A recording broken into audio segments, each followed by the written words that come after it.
Hi, good morning, everybody. Today we're going to be looking at Chapter 8, Topic 4, or this might be Topic 2 if you're an Algebra 2 regular class.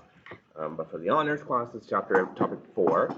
And we're going to be talking about how to sketch exponential functions using transformations. So we saw how to do this using a table of values, but that takes too long, and we rather have an intuitive way of understanding what a graph looks like without having to do an entire table just to know what it looks like.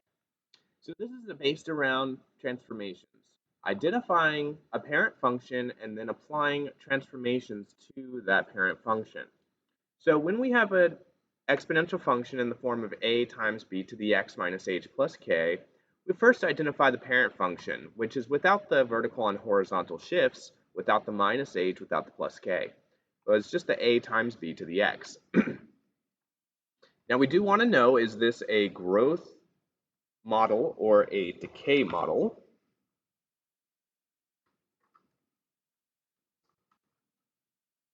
We do want to know, is this a growth model or is this a decay model, based on whether it is, going up or going down. And this can be determined solely from the b value, the b value. If the b value is larger than 1, then we're looking at growth and the graph is going up. If the b value is between 0 and 1, then we're talking about decay and the graph is going down.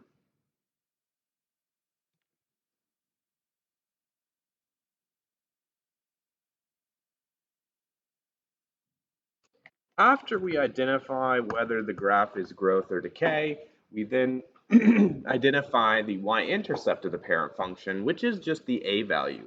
The a value tells us the y-intercept of the parent function. Now, if your a value is negative, that does flip the graph upside down, and it does reflect it over the x-axis, which is something to think about, because our y-intercept would be negative then. In that case, it's not really growth or decay, though. After we have a good idea of what the parent function looks like, we will use the vertical and horizontal shifts to create our new graph. We'll move the graph left or right, up or down, based on the h and the k values. H moves the graph left or right, k moves the graph up and down, and we apply those shifts to the y-intercept and to the asymptote to get a new sketch, to get a new graph. Let's take a look at an example. Y is equal to 2 times 3 to the x minus 1 plus 5. So if we think about the graph, the parent function that does not have any transformations applied, it would be this. Doesn't have the minus 1, doesn't have the plus 5. This is the parent function. So we want to consider, what does this look like exactly? Okay, what does it look like? Well, since it's a parent function, it has an asymptote at 0. This is true for every parent function. All parent functions for exponentials, the asymptote is at 0. So we know that it's going to come down here and approach 0 at this dotted line. We also know that this is a growth function. Because of the, the b value, which is greater than 1, this will be a growth function. It'll be going up on the right side. We also know that the y-intercept of this is going to be at 2. It's the a value. Y-intercept is going to be at 2. So we can combine this information. We'll put the y-intercept at 2. We'll make this a growth function like this. Okay, and now we know what the parent function looks like. It looks like this. So this is the parent function, y equals 2 times 3 to the x. But we're not trying to graph this. We are trying to graph this. 2 times 3 to the x minus 1 plus 5. Well, that's fine, because this graph is very similar to the parent function, with just 2 minor changes. The first thing is the minus 1 here. That's going to move it to the right 1 unit. Remember, since this is minus h, the h value moves it left or right. The minus is already taken into account, so it's going to be moving it right 1. If this were plus 1, it would move it left 1. Okay, it's typically opposite of the sign, or it's always opposite of the sign. So negative moves us left, negative moves us right, and a positive moves us left. Now, this value on the end is going to move us up or down. So this actually moves us up 5 units.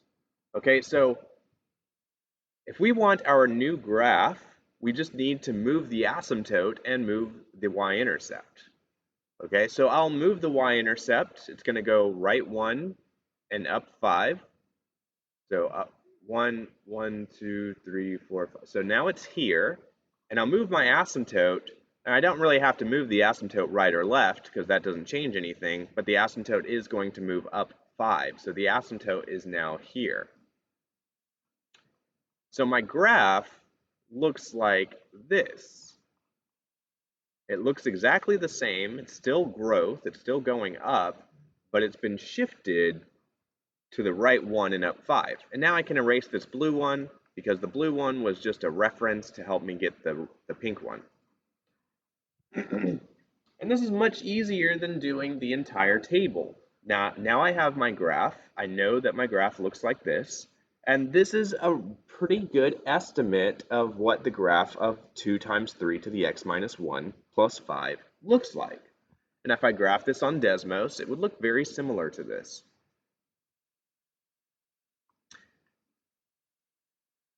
Now I do want to talk about some of the features of this graph. Okay, if we move on to the next page, I want to talk about some of the features of this graph. Okay, we did this when we did polynomials. We want to be able to do this with basically any graph. We want to talk about the features. For instance, the domain. Well, the domain of these are real easy. The domain is always going to be everything. In this case, negative infinity to infinity. Okay, or all real numbers. That's literally everything. There's no restrictions on the x values. The x values go left, they go right, etc. The range, however, there are restrictions on the range because the graph does not go up and down indefinitely. It only goes down to 5. It does go up to infinity, but it only goes down to 5. So we would say the range is from 5 to infinity.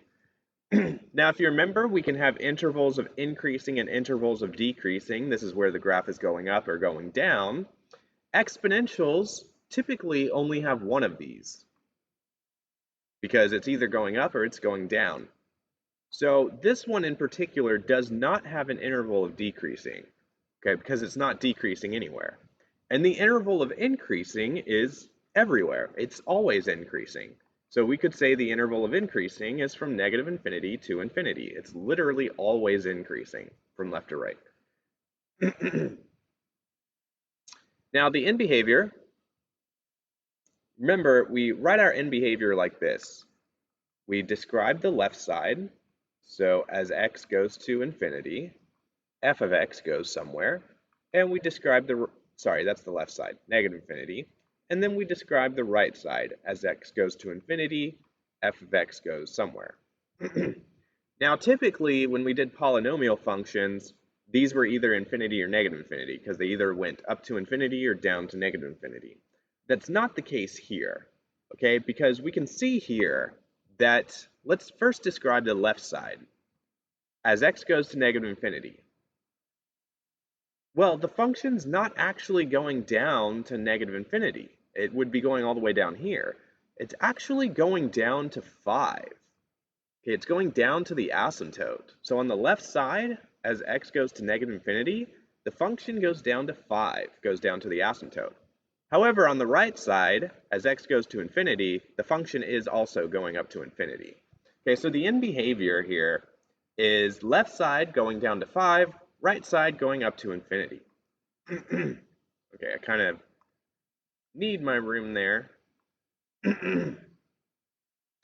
Now, what if we want to find the y-intercept of the new function here? Okay, we know the y-intercept of the old function was, what was it? It was 2. The y-intercept of the old function was 2, but we want to know the y-intercept of the new function, this one. Well, all we would have to do then is plug 0 into the equation, and we can find the y-intercept of the new function. So I'll plug in 0, And the function was 2 times 3 to the x minus 1 plus 5. So plug in 0. So 2 times 3 to the 0 minus 1 plus 5. So that is 2 times 1/3 plus 5, so 2/3 plus 5, or you could just put this into a calculator. It comes to about 5.6. Okay, so our y-intercept, when we plug in 0 into the new function, we get 5.6. So you can see our graph is actually a little bit off. Our y-intercept should have been like right here, but we have it up here, a little bit above 6. Not a big deal. We just it's a sketch, so it's not going to be perfect. Our y-intercept is a little bit higher than where it actually is. Not a big deal. Relative maximum and relative minimum. So these were high points and low points, kind of like a hill or a valley, a high point or a low point. Exponentials don't actually have these. It doesn't have maximum points or minimum points because it doesn't actually go down to a certain point and doesn't actually go up to a certain point. So we don't have minimums or maximums. Okay, and I think I wrote this twice, increasing interval and decreasing interval, because we already did that, so I think I accidentally wrote that twice. So these are just some features that we can identify from our graph. All right, example number 2, we want to first graph this and then we'll identify some of our features. So first I want to imagine what does the parent function look like. So that would be 5 times 1/2 to the x.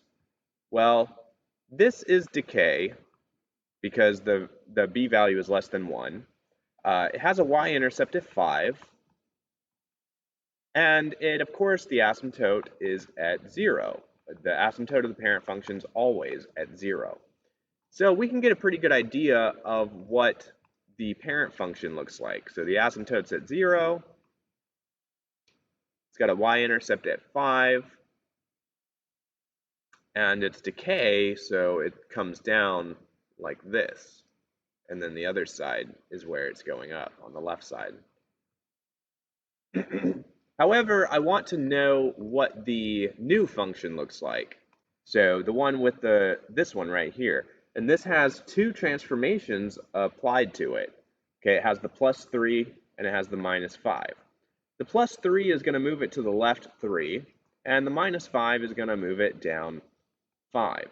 So I just need to move the y-intercept and the asymptote to compensate here. So I'll move first I'll move the asymptote. So the asymptote's now down here at -5. And now I'll move the point. So the point's going to move left 3 and down 5. 2, 3, 4, 5. So now it's right here. So now I've got a pretty good idea of what my graph looks like.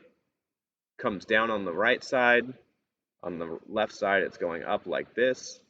And this is our graph. I can get rid of this blue one now because the blue one was just to help me get this one. So I don't need the parent function anymore. Now I have the real function. So this is a pretty good idea of what this function looks like. Of what y.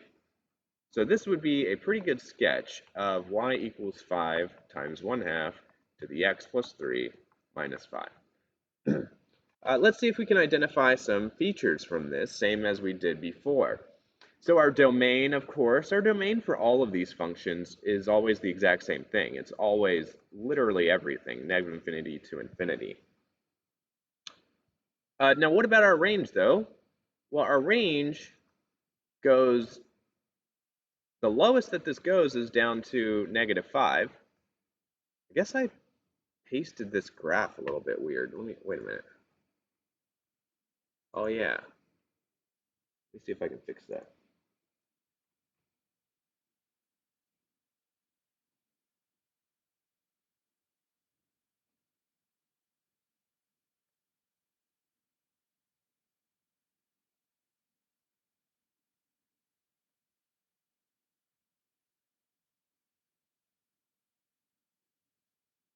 Okay, now it's in the same place. Yeah, okay, so my range, this is coming down to -5 here, and it's going up from -5 to infinity. So the range is from -5 to infinity. It's from the asymptote up to infinity. Interval of increasing, Well, this is a decay function, so it's literally always decreasing. There is no interval of increasing. And the interval of decreasing is everywhere, from negative infinity to infinity. It's literally always decreasing. The end behavior, remember we described that we do the left side, so as x goes to negative infinity, and then we do the right side as x goes to positive infinity, f of x goes somewhere. Now we just need to fill in what it's doing on the right side and the left side. So on the left side, the function is actually going up to infinity. So as the graph moves to the left, the graph goes up to infinity. So that's the end behavior for the left side. Now for the right side, as the graph moves to the right, it's actually going down to -5. The end behavior is going down to -5. So this is our end behavior. Left side goes up to infinity, the right side goes down to -5. Okay, if I want my new y-intercept, which I can kind of get an idea of where it might be by looking at my graph. I know I have a pretty good idea of where it might be. But if I want to know where it actually is on this graph, I would have to plug in 0 to find the y-intercept. Okay, so let me plug 0 into this function here. So 5 times 1/2 to the 0 plus 3, so 3 minus 5. Okay, so that's 5 times 1/8 minus 5. 5 times an eighth minus 5. I can put that into a calculator at any point, so that's 5/8 minus 5. So 5/8 minus 5 is -4.375. So we can actually see our graph is it's actually kind of quite a bit off. It actually should have been way down here. Okay, so I did kind of draw my graph off, but it's not a big deal, okay? But this, knowing the y-intercept does give us a better idea of what this graph looks like. So if I wanted to fix this and make it look better, I could adjust it so that it goes through the right place on the y-intercept, because it should have been going through here. So maybe I should do that and make it look a little bit better like it's supposed to. We don't have to do this, it's not a big deal, but it should have been like this. I mean, it looks almost identical. You can't even tell that I did anything. Okay, relative max or min, these do not have any. These don't have maximum or minimum values because they go up to infinity and they come down to an asymptote in this case. Increasing interval, this is not increasing anywhere. Okay, it's always decreasing. Oh, we already did that. We did that up here. Interval of increasing, interval of decreasing. Okay, so those would be some features that we could identify for our graph here. All right, that is chapter 8, topic 4, or 2.